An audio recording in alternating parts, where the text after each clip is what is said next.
न्याय दर्शन में जहाँ जहाँ भी बुद्धि शब्द आएगा वहाँ वहाँ क्या अर्थ होगा? ज्ञान। बुद्धिर उपलब्धिर ज्ञानम इति अनर्थांतरम। कहीं बुद्धि शब्द आए, उपलब्धि आए या ज्ञान आए तो उसका अर्थ ज्ञान ही होता है।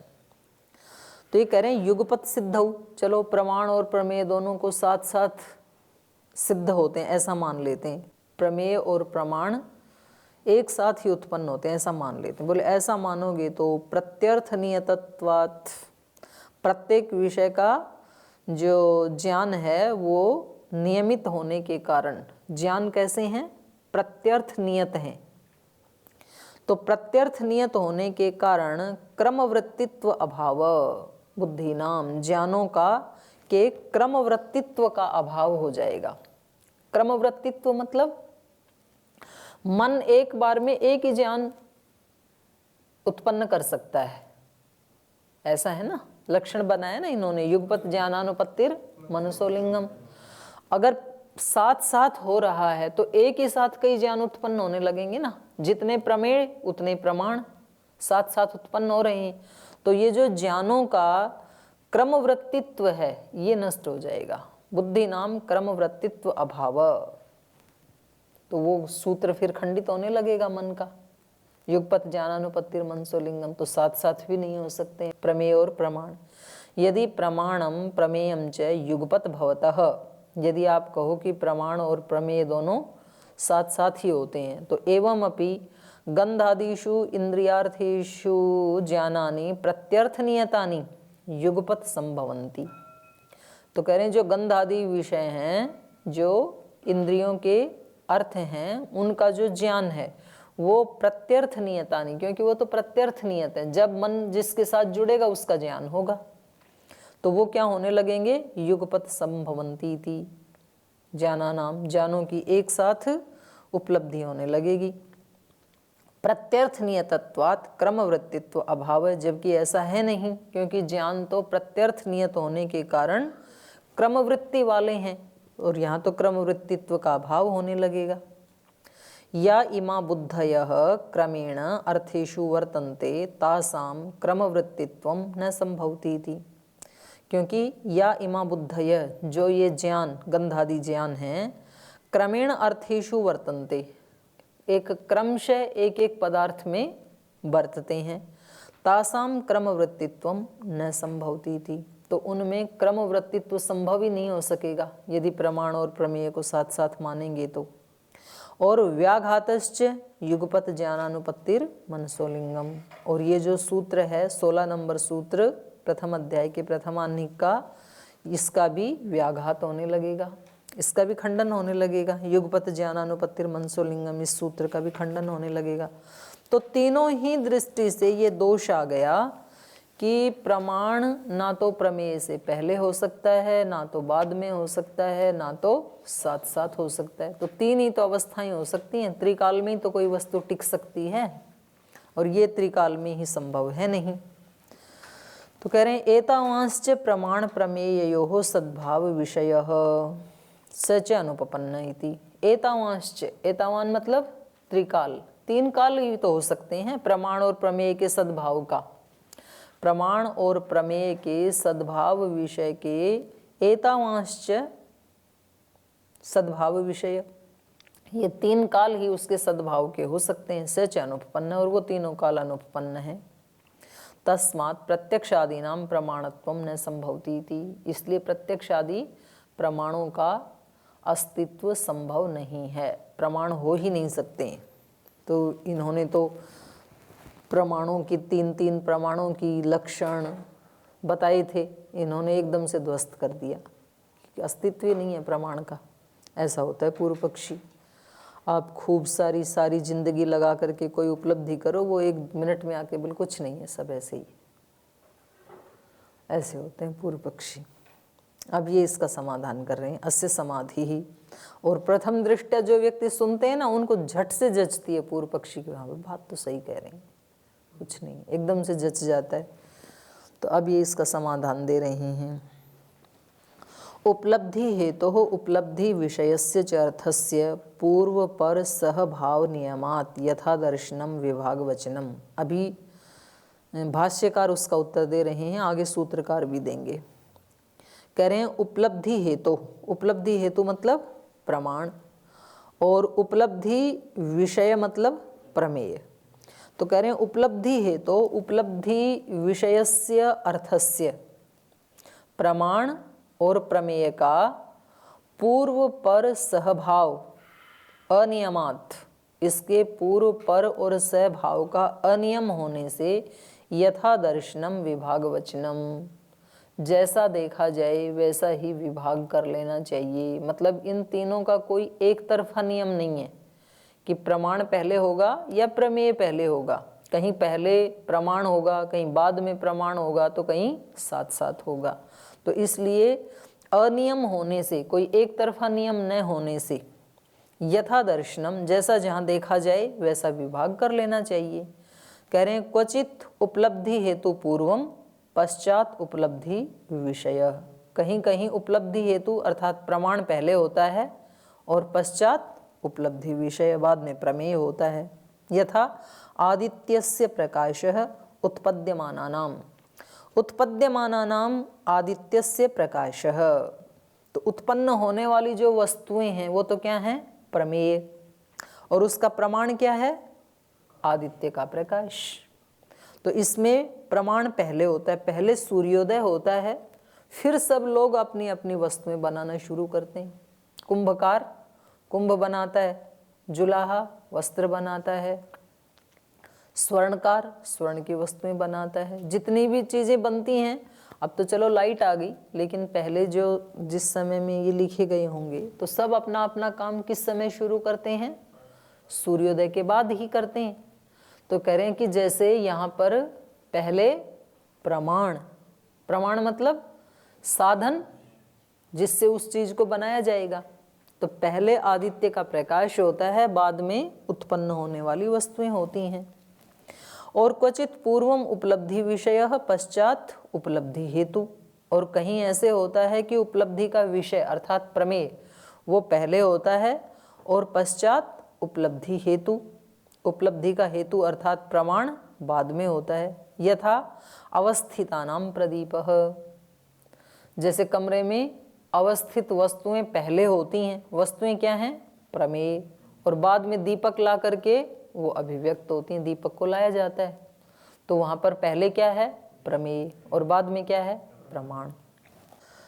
तो पहले भी प्रमाण होता है, बाद में भी प्रमाण होता है। क्वचित उपलब्धि हेतु उपलब्धि विषयश्च सहभवतः, और कहीं कहीं उपलब्धि का हेतु प्रमाण और उपलब्धि का विषय प्रमेय ये दोनों साथ साथ होते हैं। जैसे धूमेन अग्नि ग्रहणम इति, धुआं प्रमाण है और अग्नि प्रमेय है, लेकिन दोनों साथ साथ ही तो होते हैं।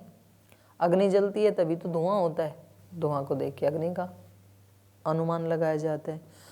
तो ये भाष्यकार ने बता दिया कि प्रमाण कहीं पहले होता है प्रमेय से, कहीं बाद में होता है, कहीं साथ साथ होता है, लेकिन त्रिकाल में होता है। उपलब्धि हेतुश्च प्रमाणम प्रमेयम तु उपलब्धि विषय, ये दो शब्दों का प्रयोग कर रहे थे तो उसको खोल रहे हैं कि उपलब्धि का हेतु क्या होता है, प्रमाण, और उपलब्धि का विषय क्या होता है, प्रमेय। एवं प्रमाण प्रमेययोः पूर्व पर सहभावे अनियत, तो इस प्रकार प्रमाण और प्रमेय में पूर्व भाव, पर भाव और सहभाव ये अनियत हैं। यथा अर्थो दृश्यते तथा विभज्य वचनीय थी, तो जैसा जिस पदार्थ में देखा जाता है वैसा उसका विभाग करके, व्याख्या करके बता देना चाहिए। तत्र ऐकांतेन प्रतिषेध अनुपपत्ति, तो जो यहाँ पर पूर्व पक्षी ने एकांत से प्रतिषेध कर दिया था ना कि प्रमाण का अस्तित्व ही नहीं है, तो उस प्रतिषेध की अनुपपत्ति है। सामान्येन खलु विभज्य प्रतिषेध उक्त, तो सामान्य रूप से ये व्याख्या करके इन्होंने प्रतिषेध कर दिया था जो कि अनुचित है। आगे कह रहे हैं समाख्या हेतु हो त्रैकाल्य योगा तथा भूता समाख्या, समाख्या हेतु हो त्रैकाल्य योगात, समाख्या हेतु का त्रिकाल के साथ योग होने से, समाख्या हेतु मतलब प्रमाण, समाख्या मतलब संज्ञा, और उस प्रमाण संज्ञा का, उस संज्ञा का हेतु क्या है? प्रमाण। माने प्रमाण रूपी जो समाख्या है, प्रमाण रूपी जो संज्ञा है, उसका हेतु। किसी भी संज्ञा का हेतु क्या होता है? उसका प्रवृत्ति निमित्त। जिस प्रवृत्ति निमित्त को लेकर के वो संज्ञा उपस्थित हुई है। तो यहाँ पर प्रमाण रूपी जो समाख्या है, जो संज्ञा है, इसका हेतु क्या है? इसका प्रवृत्ति निमित्त। तो कहते हैं उसके प्रवृत्ति निमित्त का त्रैकाल्य योगा, तीन काल के साथ योग होने से तथा भूता समाख्या, तभी तो वो समाख्या वैसी होती है। समाख्या के हेतु का जब तीन काल के साथ संबंध है तो समाख्या का भी तो त्रिकाल के साथ संबंध होगा ना। यत् पुनः इदम पश्चात सिद्धौ असति प्रमाणे प्रमेयम न सिद्ध्यति। कह रहे हैं जो आपने कहा था कि पश्चात सिद्धौ, यदि बाद में इसकी सिद्धि माने प्रमाण की और पहले ही प्रमेय माने, तो कह रहे हैं यत् पुनः इदम पश्चात सिद्धौ असति प्रमाणे, प्रमाण के बिना हुए प्रमेयम न सिद्ध्यति, प्रमाण के बिना प्रमेय कैसे होगा? प्रमाणेन प्रमीयमाणो अर्थ प्रमेयम इति विज्ञायते इति। ये जो आपने आक्षेप लगाया था कि भाई पहले प्रमाण होना चाहिए, फिर प्रमाण से प्रमीयमाण जो अर्थ है उसको हम प्रमेय संज्ञा कहें, तो कह रहे हैं अब उनका एक एक का उत्तर हम आपको दे रहे हैं। प्रमा प्रमाणम इति एतस्य समाख्याया उपलब्धि हेतुत्वम निमित्तम तस्य त्रैकाल्य योगः। कह रहे हैं जो प्रमाण रूपी जो ज्ञान है, प्रमा प्रमाणम इति एतस्याः समाख्याया, ये जो संज्ञा है, प्रमाण रूपी जो संज्ञा है, उसकी उपलब्धि हेतुत्वम, उसकी उपलब्धि का जो हेतुत्व, हेतुत्व माने प्रमाणत्व, अर्थात निमित्तम, उपलब्धि के हेतु का जो निमित्त, तस्य त्रैकाल्य योग, उसका त्रिकाल के साथ योग होने के कारण, उसका त्रिकाल के साथ योग है। माने प्रमाण रूपी जो संज्ञा है, समाख्या है, और उसका जो हेतु, जो प्रवृत्ति निमित्त है, उसका त्रिकाल के साथ योग होने के कारण ये जो समाख्या प्रमाण रूपी संज्ञा है, इसका भी त्रिकाल के साथ योग है, ये कह रहे हैं। कैसे? उसका कैसे वो हेतुत्व दिखा रहे हैं। उपलब्धिम आकर्षित, उपलब्धिम करोति, उपलब्धिम करिष्यति इति समाख्या हेतु त्रैकाल्य योगात्। उपलब्धिम आकर्षित, उपलब्धि को किया माने जाना किसी वस्तु को, और उपलब्धिम करोति, किसी वस्तु को जानता है, उपलब्धिम करिष्यति, जानेगा। तो ये तीनों ही तो प्रयोग होते हैं, तो त्रिकाल के साथ योग है ना। जाना, किसी वस्तु को जानता है या जानेगा, तो ये समाख्या हेतु है। समाख्या हेतु हो तो इन तीनों ही वाक्यों का त्रैकाल्य योगा, तीनों कालों के साथ योग होने से समाख्या तथा भूता, समाख्या का भी तीन काल के साथ योग होगा, वो भी वैसी ही होती है। कैसे? प्रमीतो अनेन अर्थः प्रमीयते प्रमास्यते इति प्रमाणम। प्रमीयते अनेन अर्थ, इसने किसी अर्थ को जाना, और प्रमीयते जानता है, और प्रमास्यते जानेगा। किसी पदार्थ को किसी साधन से जाना, जानता है या जानेगा, तो ये क्या हो गया? प्रमाण। तो तीन काल के साथ योग हो गया। प्रमितम प्रमीयते प्रमास्यते इति प्रमेयम। एवं सति भविष्यति अस्मिन् हेतुतः उपलब्धि। तो कह रहे हैं ऐसा होने पर अस्मिन् हेतुतः उपलब्धि भविष्यति। अस्मिन् कस्मिन्? प्रमेय विषय। ये जो प्रमेय विषय है इसमें हेतुतः उपलब्धि भविष्यति, प्रमाण से, हेतु से, इस हेतु से। किस हेतु से?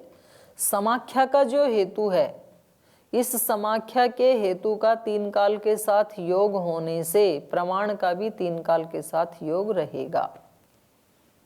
ठीक है, स्पष्ट हो गया। चलूं आगे। प्रमास्यते अयम अर्थः प्रमेयम इदम इति एतत् सर्वं भवति इति। तो कह रहे हैं प्रमास्यते अयम अर्थ माने जाना जाएगा, या प्रमास्यते अयमर्थ प्रमेयम इदम सर्वम एतत् सर्वम भवति इति, जाना जाएगा या जाना या जानता है, ये सब प्रयोग प्रमाण से ही होते हैं। त्रैकाल्य अभ्यनुज्ञाने च व्यवहारान अनुपपत्ति ही, व्यवहार अनुपपत्ति ही। और कह रहे हैं त्रैकाल्य अनभ्यनुज्ञाने, अगर आप 3 काल के साथ इसका संबंध नहीं मानेंगे तो व्यवहार ही नहीं हो पाएंगे। ये आपको मानना ही पड़ेगा, माने त्रिकाल के साथ संबंध न मानने पर व्यवहार अनुपपत्ति। सारे व्यवहार तो ऐसे ही होते हैं ना, जैसे कैसे उदाहरण दे रहे हैं, यश्च एवं न अभ्यनुजानीयात् तस्य पाचकम आनय पक्षति लावकम आनय लविष्यति व्यवहारो नोपपद्यते इति।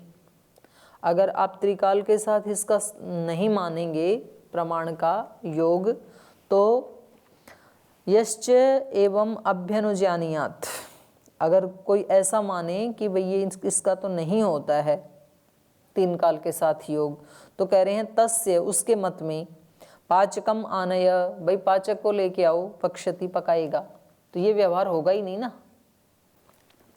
आप यहाँ पर बोलते हो ना कि भाई आज रसोई में कोई है नहीं, भाई पाचक को बुलाओ, तो पाचक संज्ञा तो तब हो जब वो पकाए, तो ये तो भविष्यकालिक संज्ञा हो गई ना, तो आप ये व्यवहार कर ही नहीं सकते हैं। तो लेकिन करते तो हैं, हम ऐसे ही बोलते हैं कि भाई किसी पाचक को बुलाओ, पक्षति पकाएगा, लावकम आनय, काटने वाले को, खेत में कटाई करने वाले को लाओ, लविष्यति, कटाई करेगा, तो जब वो काटे तब तो उसकी संज्ञा हो। तो ये जो समाख्या का हेतु है, इसका संबंध 3 काल के साथ होता है, और अगर ऐसा नहीं मानेंगे तो व्यवहार उत्पन्न नहीं होंगे। आगे, प्रत्यक्षादीनाम अप्रामाण्यम त्रैकाल्या सिद्धे। अब इन्होंने पहले अपनी बात की, अब उसकी बात को कह रहे हैं, प्रत्यक्षादीनाम अप्रामाण्यम त्रैकाल्या सिद्धे इत्येवं आदि वाक्यम प्रमाण प्रतिषेधः।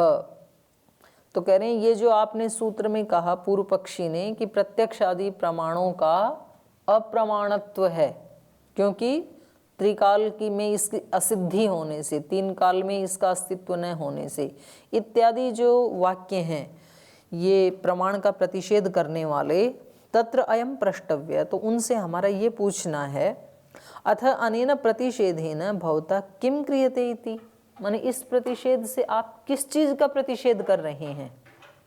ये किस चीज का प्रतिषेध कर रहे हैं? प्रमाण का, कि प्रमाण होता ही नहीं है। होता ही नहीं तो आप जो बोल रहे हो वो क्या है? वो भी तो प्रमाण है ना। तो बोले इस व्यक्ति से ये पूछना चाहिए कि ये किस चीज का विरोध कर रहा है, ये कह करके इस सूत्र के माध्यम से, अथ अनेन प्रतिषेधेन भवता किम क्रियते इति, किम संभवो निवर्त्यते अथ असंभवो ज्ञाप्यते इति। आप किसका निषेध कर रहे हो? कोई चीज संभव थी उसकी आप निवृत्ति कर रहे हो क्या? अगर संभव आप मान रहे हो तो भी आपने मान ही लिया, और यदि असंभव है उसको ज्ञापित कर रहे हो तो भी आपका ज्ञापित करना व्यर्थ है, क्योंकि जो है ही नहीं, असंभव है, उसको क्या ज्ञापित करना। तो हम आपसे ये पूछना चाहते हैं किम संभवो निवर्त्यते अथ असंभवो ज्ञाप्यते इति।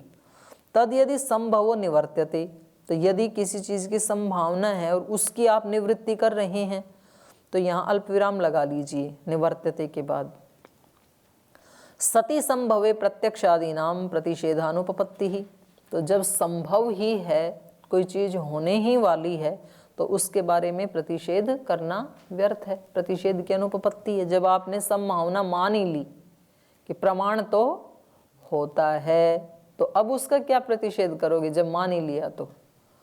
और अथ असंभव ज्ञाप्यते, और यदि है ही नहीं कोई चीज और उसको आप ज्ञापित कर रहे हैं, तो कह रहे हैं प्रमाण लक्षण प्राप्त स्तर ही प्रतिषेध है। तो पहले आपने प्रमाण को मान लिया जो कि था ही नहीं, अगर वास्तव में असंभव है तो पहले आपने उसको संभव क्यों माना, और मान लिया संभव, अब उसका प्रतिषेध कर रहे हैं आप, तो ये बन ही नहीं पाएगा ना। अथ असंभव ज्ञाप्यते प्रमाण लक्षण प्राप्तः तर्हि प्रतिषेधः। जब आपने प्रमाण के लक्षण को प्राप्त कर लिया, आपने जान लिया उसको, फिर आप उसका प्रतिषेध कर रहे हैं। तो प्रमाण असंभवस्य उपलब्धि हेतुत्वात् इति, जो असंभव था प्रमाण, उसकी उपलब्धि का हेतुत्वात् इति, उसका हेतुत्व स्वीकार करते हुए आप उसका प्रतिषेध कर रहे हैं, तो ये भी उचित नहीं है। किम चाहता, क्या मतलब आपका इससे? अच्छा, जब कोई व्यक्ति पकड़ा जाता है तो फिर वो इनोसेंट बनने की कोशिश करता है।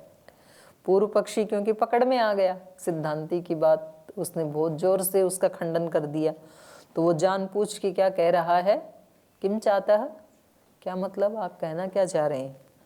बोले कहना ये चाह रहे हैं, त्रैकाल्या सिद्धे प्रतिषेधानुपपत्ति ही। बोले आपका जो प्रतिषेध है उसकी 3 काल में योग न होने से अनुपपत्ति है। ये तो प्रमाण की अनुपपत्ति बता रहे थे, ये कह रहे हैं त्रैकाल्या सिद्धे, 3 काल में असिद्ध होने से। क्या असिद्ध होने से? आपका प्रतिषेध। आपका प्रतिषेध का योग 3 काल में ही नहीं है, आप मना कर ही नहीं सकते, इसलिए प्रतिषेध अनुपपत्ति, आपके प्रतिषेध की त्रिकाल में सत्ता नहीं है उसकी असिद्धि होने से। अस्य तु विभाग है, अब एक एक करके ये बता रहे हैं। पूर्वम ही प्रतिषेध सिद्धौ असति प्रतिषेधे किम तेन प्रतिसिध्यते। यदि आप कहो कि प्रतिषेध पूर्व में होता है और जिसको प्रतिषेध किया जा रहा है प्रतिषेध्य वो बाद में होता है, तो नहीं हो सकता ऐसे। और यदि कहो कि पहले प्रतिषेध्य होता है बाद में प्रतिषेध होता है, वो भी नहीं हो सकता, और दोनों साथ साथ भी नहीं होते। तो त्रिकाल में आपके प्रतिषेध की अनुपपत्ति है। कैसे?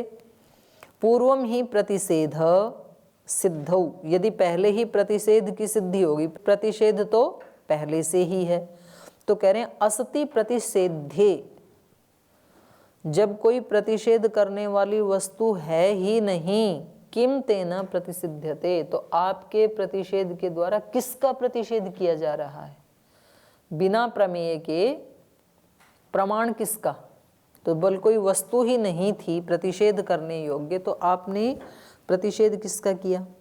पश्चात सिद्धौ, और यदि आप कहो कि प्रतिषेध विषय तो पहले है और बाद में हम उसका प्रतिषेध कर रहे हैं, तो इसलिए प्रतिषेध की पश्चात सिद्धि है।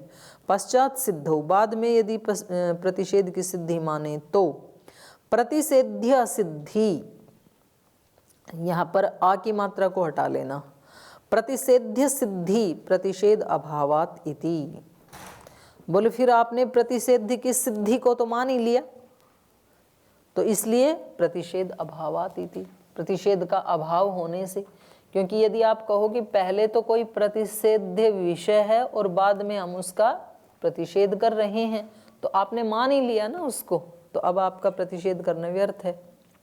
युगपत सिद्धौ प्रतिषेध्य सिद्धि अभ्यनुज्ञानात् अनर्थक प्रतिषेध इति। और यदि आप कहो कि दोनों साथ साथ होते हैं, प्रतिषेध और प्रतिषेध्य, ये दोनों साथ साथ हैं। युगपत सिद्धौ प्रतिषेध्य सिद्धि अभ्यनुज्ञानात्, तो आपने प्रतिषेध्य की सिद्धि को स्वीकार करके अनर्थ का प्रतिषेध है, फिर प्रतिषेध करना व्यर्थ है। क्योंकि पहले उसको स्वीकार किया फिर उसका खंडन किया, तो स्वीकार करके खंडन करना तो स्वीकार करना ही हो गया, एक तरह से मान ही लिया आपने। तो आपका ये प्रतिषेध तीनों काल में सार्थक नहीं होगा। प्रतिषेध लक्षणे च वाक्ये अनुपपद्यमाने सिद्धम प्रत्यक्षादीनाम प्रमाणत्वम इति। तो ये जो आपका प्रतिषेध लक्षण वाक्य था, क्योंकि इसका कोई प्रमाण तो है नहीं आपके प्रतिषेध का, तो ये एक वाक्य आपने बोला था, तो ये जो आपका प्रतिषेध लक्षण वाला वाक्य था, उसके अनुपपद्यमाने, उसके अप्राप्त होने पर सिद्धम प्रत्यक्षादीनाम प्रमाणत्वम, प्रत्यक्षादि प्रमाणों की सिद्धि अच्छे धड़ल्ले से सिद्ध होती है, बल्कि आपका प्रतिषेध त्रिकाल में असिद्ध होता है। कथम, कैसे? फिर भी ये कह रहे हैं कैसे, समझ तो गए, फिर भी कह रहे हैं कैसे, तो उसका उत्तर और दे रहे हैं। सर्व प्रमाण प्रतिषेधाच्च प्रतिषेध अनुपपत्ति ही। कह रहे हैं चलो हम आपकी ही बात को माने कि प्रमाण होते ही नहीं हैं, तो सर्व प्रमाण प्रतिषेधाच्य, सभी प्रमाणों का प्रतिषेध होने से, क्योंकि आपके मत में कोई प्रमाण नहीं है, तो सभी प्रमाणों का प्रतिषेध होने से प्रतिषेध अनुपपत्ति, आपके प्रतिषेध की भी तो अनुपपत्ति होती है ना। कैसे? इस व्यक्ति की प्रतिज्ञा क्या है? प्रमाण नहीं होता है। हेतु क्या दिया? त्रैकाल्या सिद्धे, त्रिकाल में असिद्धि होने से। तीसरे नंबर पे उदाहरण लाना पड़ेगा इसको अपना पक्ष सिद्ध करने के लिए। तो उदाहरण क्या होता है? प्रत्यक्ष प्रमाण होता है, क्योंकि उदाहरण हमेशा प्रत्यक्ष का ही दिया जाता है। तो जब ये किसी चीज को लाएगा अपने पक्ष को सिद्ध करने के लिए उदाहरण के रूप में, तो प्रमाण को सिद्ध कर ही लिया इन्होंने। और अगर ये कहे कि कोई भी प्रमाण नहीं होता है और ये उदाहरण पेश नहीं कर पाएगा, तो इसका पक्ष वैसे ही असिद्ध हो गया, क्योंकि हेतु भी तभी सिद्ध होगा उदाहरण साधर्म्यात् साध्य साधनम हेतु। तो उदाहरण लाना पड़ेगा, उसके साथ साधर्म्य दिखाना पड़ेगा, तभी हेतु सिद्ध होगा। और यदि हेतु भी नहीं है तो फिर उसकी बात प्रामाणिक नहीं मानी जाएगी, क्योंकि किसी बात को प्रामाणिक करने के लिए कोई हेतु होना चाहिए, और हेतु को सिद्ध करने के लिए, अर्थवान बनाने के लिए उदाहरण के साथ साधर्म्यता होनी चाहिए। तो ये कह रहे हैं त्रैकाल्या सिद्धि इति अस्य हेतोः यद उदाहरणम उपादीयते हेत्वर्थस्य साधकत्वं दृष्टान्ते दर्शयितव्यम इति न च तर्हि प्रत्यक्षादीनाम अप्रामाण्यम। त्रैकाल्या सिद्धि, तीन काल में असिद्धि है, इति अस्य हेतु, ये जो आपने प्रतिज्ञा की थी इसका हेतु, यद उदाहरणम उपादीयते, इसके हेतु को सार्थक बनाने के लिए जो आप उदाहरण देंगे, हेत्वर्थस्य साधकत्वं दृष्टान्ते दर्शयितव्यम इति, उस हेत्वर्थ का साधकत्व है वो तो दृष्टांत में दिखाना पड़ेगा ना आपको। साध्य साधर्म्यात् साध्य साधनम हेतु न च तर्हि प्रत्यक्षादीनाम अप्रामाण्यम। तो यदि तो आप वो दिखा दोगे तो प्रत्यक्ष आदि का अप्रामाण्य नहीं माना जाएगा। अथ प्रत्यक्षादीनाम अप्रामाण्यम, और यदि प्रत्यक्ष आदि का अप्रामाण्य है, आप दिखा नहीं पाओगे, तो उपादीयमानम अपि उदाहरणम न अर्थम साधयिष्यति। तो जो आपने प्रतिज्ञा की थी, उपादीयमान जो था आपका प्रतिज्ञा, वो भी उदाहरण के बिना न अर्थम साधयिष्यति, अर्थ के बिना वो आपकी प्रतिज्ञा भी सिद्ध नहीं होगी। सोयम सर्व प्रमाण व्याहतो हेतु अहेतु। तो सब प्रमाणों को व्याहत करने वाला ये जो आपने हेतु दिया था ना त्रैकाल्या सिद्धि, ये आपका हेतु कैसा हो जाएगा? अहेतु, क्योंकि उसका कोई आपके पास दृष्टांत ही नहीं है, तो ये हेतु अहेतु हो जाएगा। और कौन सी प्रकार का अहेतु हो जाएगा? सिद्धांतम अभ्युपेत्य तद विरोधी विरुद्ध, ये पहले पढ़ा है ना हम। सिद्धांत को स्वीकार करके उसका विरोधी विरुद्ध हेतु देना, वो विरुद्ध नाम का हेतु होता है, हेत्वाभास होता है। वाक्यार्थो ही अस्य सिद्धांतः। तो बोले ये हमारा सिद्धांत क्या है? इस वाक्य का अर्थ ही, माने कोई भी प्रमाण नहीं है, ये वाक्य ही इसका सिद्धांत है। सच वाक्यार्थः प्रत्यक्षादीनि नार्थम साधयन्ति इति। तो ये जो वाक्यार्थ है ये प्रत्यक्षादीनि न अर्थम साधयन्ति, तो प्रत्यक्षादि है ही नहीं जब इसके मत में, तो ये इसका वाक्यार्थ माने ये पंचावयव वाक्य अपने प्रतिज्ञा को सिद्ध नहीं कर पाएगा। अर्थम न साधयन्ति इति इदं च अवयवानाम उपादानम अर्थस्य साधनाय इति। क्योंकि हेतु उदाहरण क्या होते हैं? इदं च अवयवानाम उपादानम अर्थस्य साधनाय, अवयवों का जो उपादान है, हेतु, दृष्टांत इत्यादि, ये अर्थस्य साधनाय, उस प्रतिज्ञा को, अर्थ को सिद्ध करने के लिए होता है, और वो आपके पास है नहीं। अथ न उपादीयते, और यदि आप वो उदाहरण नहीं दे पा रहे हैं तो अप्रदर्शित हेत्वर्थस्य दृष्टान्ते न साधकत्वम इति। हेत्वर्थ को यदि आप दृष्टांत में नहीं दिखा सकते हैं तो आपका हेतु साधक नहीं बन पाएगा, साध्य का साधन नहीं बन पाएगा। न साधकत्वम इति निषेधो नोपपद्यते हेतुत्व असिद्धेरिति। और आपका हेतुत्व असिद्ध होने से आपका जो निषेध करने वाली प्रतिज्ञा थी कि प्रमाण नहीं होते हैं, वो भी नहीं हो पाएगा। तो ये इनका त्रिकाल की असिद्धि हेतु लेकर के प्रमाण का खंडन करने चले थे, प्रतिषेध का ही खंडन हो गया। तो शेष कल पढ़ेंगे, आज यहीं विराम लेते हैं। ओम